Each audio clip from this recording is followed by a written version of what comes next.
একটি দেশ তখনই বাঁচে যখন তার বুকে থাকে কিছু মানুষ যারা নিজের স্বপ্নের চেয়ে দেশের স্বপ্নকে বড় করে দেখে।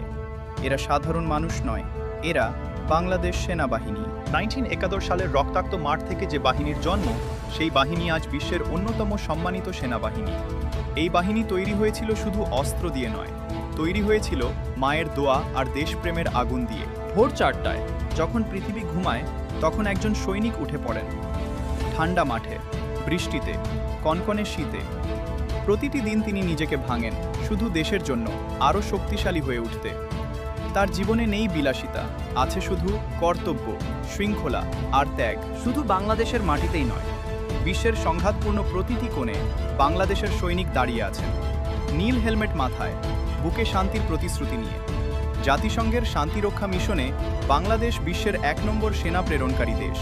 এটা কি গর্বের নয়? যখন ঘূর্ণিঝড় আসে, যখন বন্যায় ডুবে যায় গ্রামের পর গ্রাম, তখন এই সৈনিকরা নিজের জীবন বাজি রেখে ছুটে যান সাধারণ মানুষের পাশে। তারা শুধু যুদ্ধের সৈনিক নন, তারা মানবতার সৈনিক। একটি মা যখন তার ছেলেকে সেনাবাহিনীতে পাঠান, তখন সে জানেন তার সন্তান আর শুধু তার নেই, সে এখন পুরো দেশের।